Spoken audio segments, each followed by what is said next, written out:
Hello student, আজকে আমরা এখানে ফিজিক্যাল সায়েন্সের একটি অঙ্ক নিয়ে এসেছি।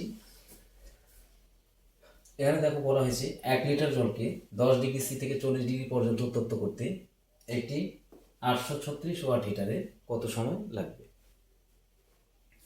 তাহলে এখানে যে হিটারের যে ক্ষমতা সেটা দেওয়া হয়েছে, আর দেওয়া হয়েছে যে 1 লিটার জলের কত উষ্ণতা কত ডিগ্রি থেকে কত ডিগ্রি বৃদ্ধি করলে ওই হিটারের কত সময় লাগবে। তাহলে আমরা জানি, দেখো এখানে দেওয়া হয়েছে জলের ভর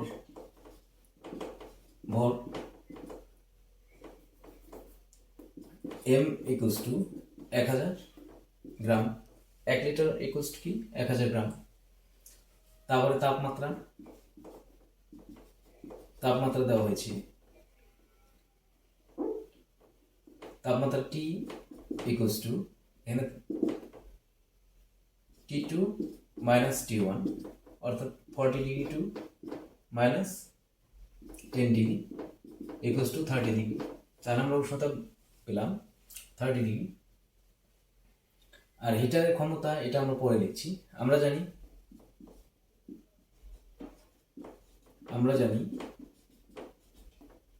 H ইকুয়ালস টু MST, যেখানে H কি তাপের পরিমাপ, M ইকুয়ালস টু ভর, S মানে জলের আপেক্ষিক তাপ কত হয় 1, আর T এখানে দেওয়া হয়েছে আপেক্ষিক তাপ আমরা এখানে লিখি S ইকুয়ালস টু 1। তাহলে এখানে দেখো H ইকুয়ালস টু 1000 ইন্টু জলের আপেক্ষিক তাপ 1, আর তাপমাত্রা আমি এখানে বের করলাম 30 ডিগ্রি। তাহলে H ইকুয়ালস টু বের হলো আমাদের 30,000 ক্যালোরি। তাহলে আমি যদি এটিকে জুলে পরিণত করি, H equals two 30,000 into 4.2 joule, এটাকে আমরা মাল্টিপ্লাই কোশ্চেনে রেখে দিচ্ছি। আবার জুলের সূত্র থেকে আমরা জানি, জুলের সূত্র H equals to I square R T. তাহলে আমি আবার এটাকে যদি আমি এইভাবে করি, P equals to H equals to W T, এভাবে লিখতে পারি। কেন কি W equals to I square R, W equals to I square R, এটি আমরা প্রমাণও করতে পারি। তাহলে এখানে দেখো H equals to I square R T, তাহলে H ইকুয়ালস টু এর বদলে W টি লিখতে পারি।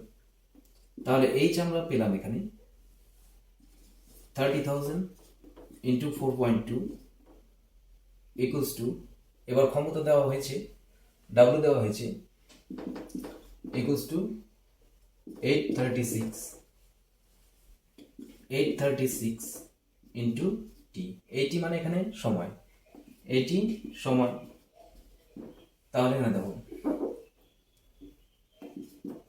এখানে যদি আমি এইভাবে করি, টি ইকুয়ালস টু 30,000 ইন্টু 4.2 বাই 836, তাহলে এটিকে যদি আমরা ক্যালকুলেশন করি তখন আমরা পাবো 150 সেকেন্ড।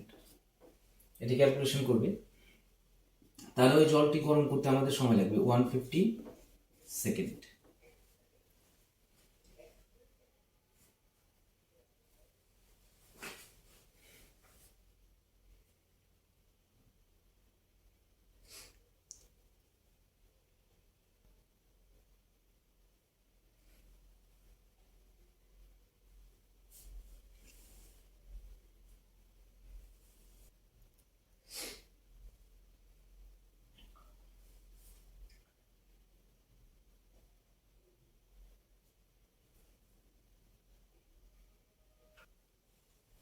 এখানে দেখো পরে আরেকটি অঙ্ক আমি নিয়েছি আলোক চ্যাপ্টার থেকে।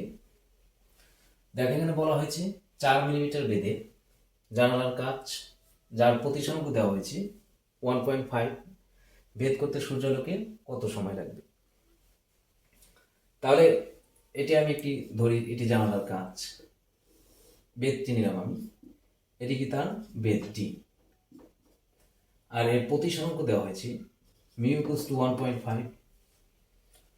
তাহলে এই সূর্যালোক ধরি আমি একটি সূর্যালোক, এই সূর্যালোক এই জানালাটি ভেদ করে যেতে কত সময় নেবে? আমরা জানি বেগ সমান দূরত্ব বাই সময়। তো এখানে আমাদের সময় বের করতে বলেছি, সময় ইকুয়ালস টু দূরত্ব বাই বেগ। এখানে তো বেগ সম্পর্কে কিছু দেয়নি, তা আমরা আলোর ক্ষেত্রে ধরে নেব আলোর বেগ। আলোর এখানে সময় আমি ধরলাম টি আর দূরত্ব ধরলাম ডি, কেন কি এটি বেগ। এই দূরত্বের সঙ্গে আমাদের একটি জিনিস গুণ করতে হবে, সেটি হলো প্রতিসরাঙ্ক, এটি হলো ডিস্টেন্স, আর সি মানে আলো গতিবেগ। তাহলে আমরা কি পেলাম, যে সময় সমান সমান মিউ ডি বাই সি।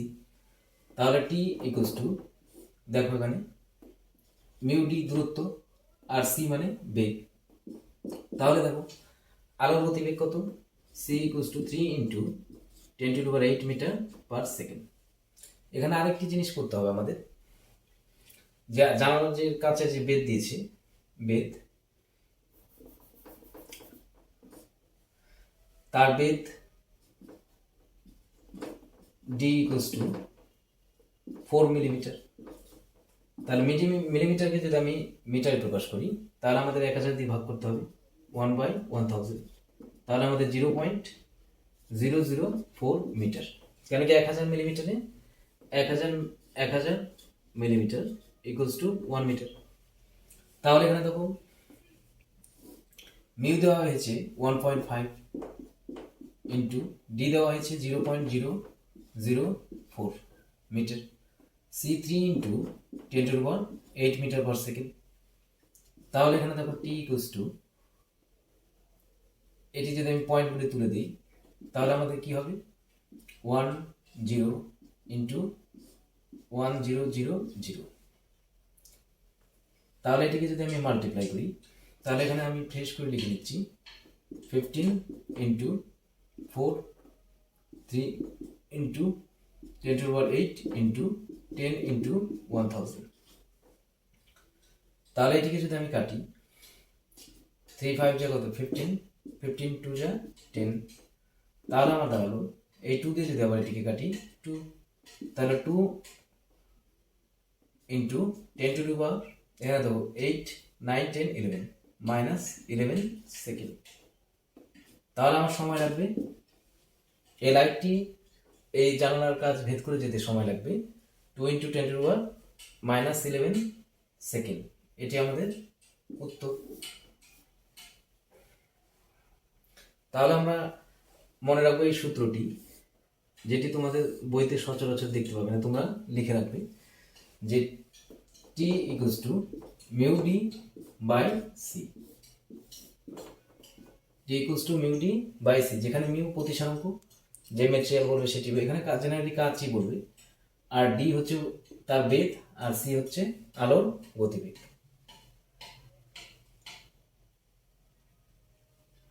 তোমাদের আরো বলতে চাই, তোমরা যদি ফ্রি অনলাইন টেস্ট যদি দিতে চাও, তোমাদের মাধ্যমিক পরীক্ষায় এখনকার শর্ট কোশ্চেনই বেশি থাকে, 35 নম্বর 36 নম্বরের মতো থাকে। তার জন্য যদি তোমরা টিচমেন্টে যদি পরীক্ষা দিতে চাও, তাহলে টিচমেন্ট অ্যাপটি ডাউনলোড করবে, তারপরে রেজিস্টার করার পর এই আমার মোবাইল নম্বরে SMS করতে হবে, তখন আমি আইডিটি দিয়ে দেবো, তখন তোমরা বাড়িতে বসেই শর্ট কোশ্চেনের পরীক্ষাগুলি দিতে পারবে।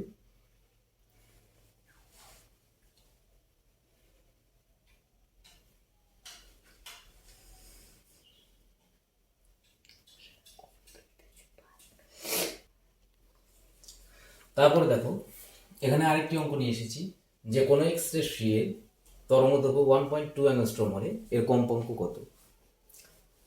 তাহলে এখানে শুধুমাত্র দেওয়া হয়েছে তরঙ্গদৈর্ঘ্য। আমরা জানি c equals to n lambda, c equals to n lambda, যেখানে c আলোর গতিবেগ, যেটা 3 ইন্টু 10⁸ মিটার পার সেকেন্ড। কম্পাঙ্ক মানে n বের করতে বলেছে আমাদের, n ফ্রিকোয়েন্সি কত সেটা বের করতে বলেছি। আর ল্যামডা মানে তরঙ্গ দৈর্ঘ্য, ল্যামডা তরঙ্গ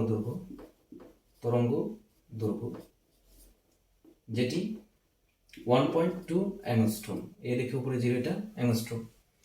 তাহলে যেহেতু দেখো এখানে আলো গতিবেগ মিটার পার সেকেন্ডে, তাহলে এককটি কি মিটার। তাহলে এখানে দেখো 1.2 ইন্টু 21 1.2 ইন্টু 21 মাইনাস 10 মিটার।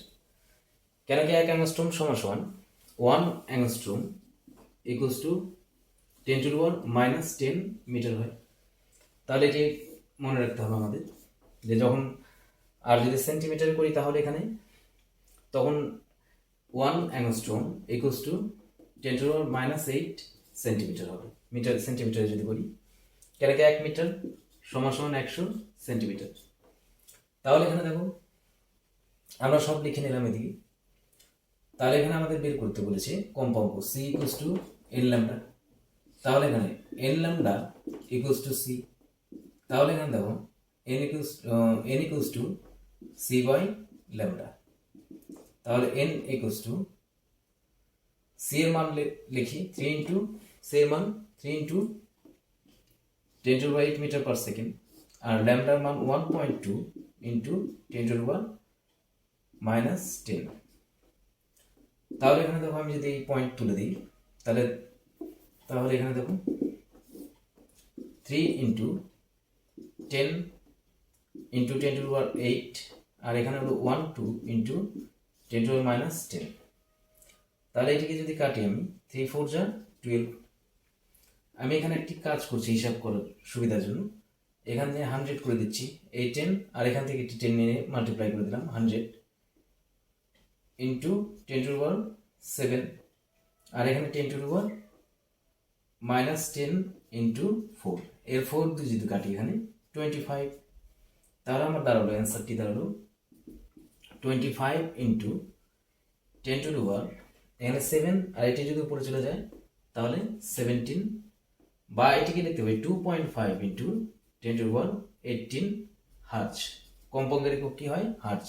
কম্পাঙ্কের সিজিএস একক যদি কম্পাঙ্কের একক এন এর একক হার্জ, এই যে হার্জ, আর যদি এসআই তে সিজিএস পদ্ধতিতে যদি আমি কম্পাঙ্কের একক লিখি তাহলে সাইকেল পার সেকেন্ড, এটিকে আমরা হার্জ বলি। এইচ জেড হার্জ, বিজ্ঞানী হার্জ আবিষ্কার করেছিল, তাই তাকে স্মরণ করে রাখার জন্য আমরা হার্জ কম্পাঙ্কের একক হার্জ জানি।